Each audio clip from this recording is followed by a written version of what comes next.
হ্যাঁ বন্ধু, আপনাকেই বলছি। আজকে এই ভিডিওতে যে বিষয়টা জানাবো সেটি কিন্তু মা বোনেদের একটা মহামূল্যবান ভিডিও হতে চলেছে।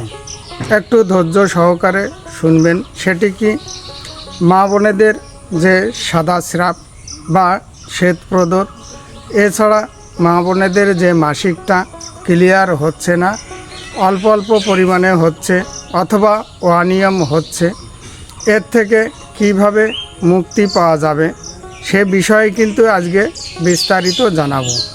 আর এই সব কিছু জানতে গেলে আমার সঙ্গে কিন্তু থাকতে হবে, তাহলে কিন্তু আপনি এই বিস্তারিত জানতে পারবেন।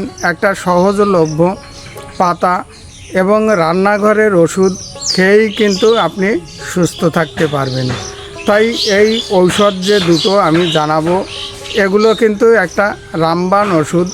রামের বাণ যেমন বৃথা যায় না, আপনার এই ঔষধ কিন্তু বৃথা যাবে না।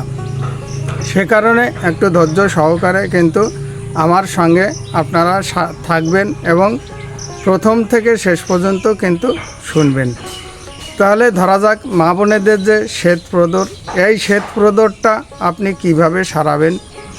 এটি আপনি সারাবেন, এই দেখতে পাচ্ছেন আমার হাতে, এটা কি বলুন তো বন্ধু?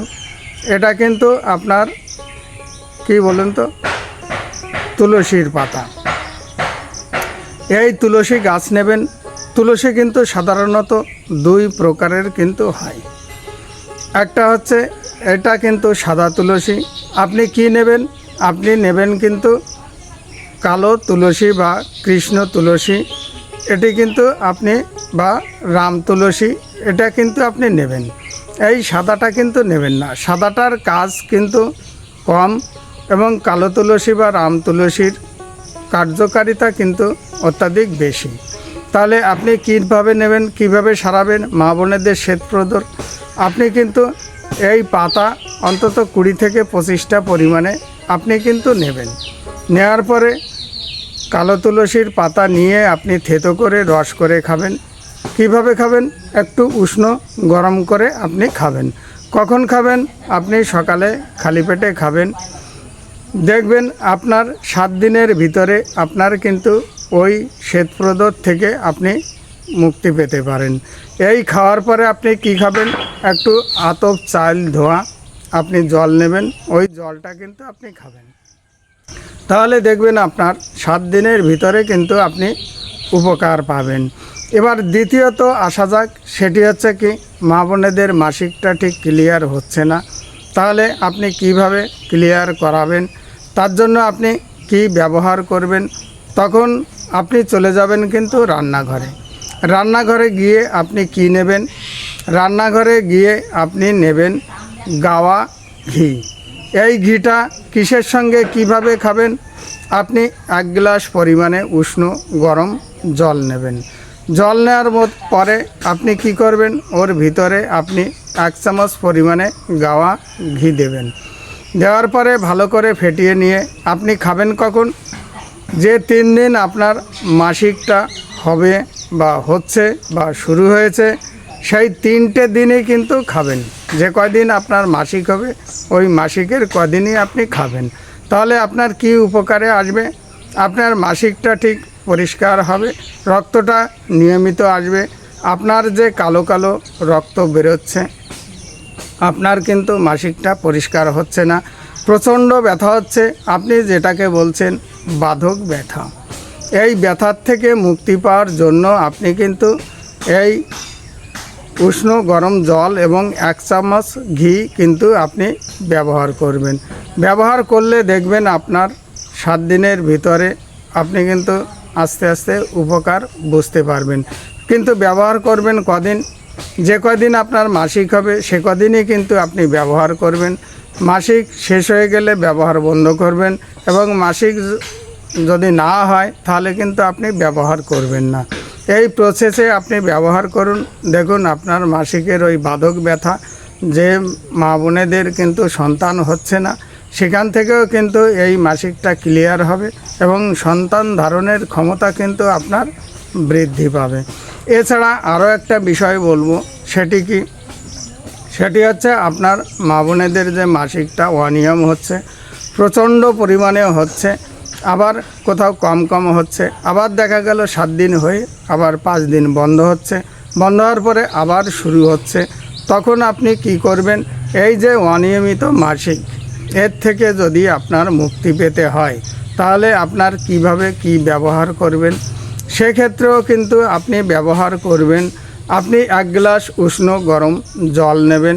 জল নেওয়ার পরে আপনি 1 চামচ পরিমাণে গাওয়া ঘি নেবেন। অন্য কোনো ঘি কিন্তু আপনি নেবেন না। এই নেওয়ার পরে ফেটিয়ে নিয়ে আপনি কিন্তু ওটি খাবেন। কখন খাবেন, কদিন খাবেন? যখন আপনার ওই মাসিকটা শুরু হবে, অনিয়ম মাসিক যে কদিন আপনার চলবে বা অতিরিক্ত মাসিক হচ্ছে, সেক্ষেত্রেও কিন্তু আপনি এটি ব্যবহার করবেন। দেখবেন আপনার কয়েকদিনের মধ্যেই কিন্তু ব্যবহার করলে আস্তে আস্তে আপনার উপকার হবে। তাই কথায় বলে, বৃক্ষ তোমার নাম কি, ফলে পরিচয়। আপনি ব্যবহার করুন, আপনি উপকার পাবেন, কারণ এটি কিন্তু রামবাণ ওষুধ। তাহলে আপনি শ্বেতপ্রদরের জন্য কি ব্যবহার করবেন? আপনি এই কালো তুলসী নেবেন। তুলসী নেওয়ার পরে 20 থেকে 25টা পাতা নেবেন, থেতো করে রস করে হালকা গরম করে আপনি সকালে খালি পেটে খাবেন। খাওয়ার পরে আপনি কি করবেন? আপনি একটু আতপ চাল ধোয়া জল নেবেন, 100 গ্রাম পরিমাণে আতপ চাল ধোবেন, ধুয়ে ওই জলটা আপনি পরবর্তীতে এইটা খাওয়ার পরে আপনি খাবেন। তারপরে আপনি কি খাবেন? মাসিক যদি অনিয়ম হয় বা ঠিকঠাক মতো না হয়, তাহলে আপনি কি খাবেন? আপনি খাবেন কিন্তু আপনার যে 1 গ্লাস উষ্ণ গরম জল নেবেন এবং জল নেওয়ার পরে 1 চামচ পরিমাণে গাওয়া ঘি নেবেন। গাওয়া ঘি নিয়ে আপনি কিন্তু সেটি মাসিকের যে 3 দিন থাক 4 দিন থাক, মাসিক যে পরিষ্কার আপনার হচ্ছে না, তার জন্য কিন্তু আপনি গাওয়া ঘি এবং 1 চামচ উষ্ণ গরম জল নিয়ে আপনি কিন্তু ওটি পান করবেন। দেখবেন আপনার বাদক ব্যথা, আপনার যে সমস্যাগুলো আছে তার থেকে কিন্তু আপনি মুক্তি পাবেন। এবং অনিয়মের ক্ষেত্রে যখন আপনার মাসিকটা অনিয়ম হচ্ছে, বারে বারে হচ্ছে, অল্প হচ্ছে অথবা অত্যাধিক হচ্ছে, সেক্ষেত্রেও কিন্তু আপনি গাওয়া ঘি নিতে পারেন। এছাড়া শ্বেতপ্রদরের জন্য আর একটা প্রসেস আপনি ব্যবহার করতে পারেন। যদি আপনি তুলসীর পাতা ব্যবহার না পান, তাহলে কিন্তু আপনি নিতে পারেন শতমূলের যে পাউডার, ওই পাউডারটা আপনি উষ্ণ গরম জলে 2 চামচ পরিমাণে আপনি সকালে খালি পেটে এবং রাত্রে খাওয়ার পরে আপনি খাবেন।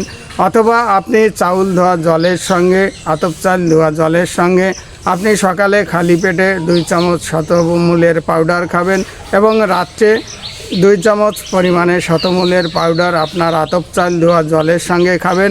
দেখবেন আপনি 7 দিনের ভিতরে আপনি উপকার পাবেন। এই ঔষধ কিন্তু কখনই আপনার বৃথা যাবে না।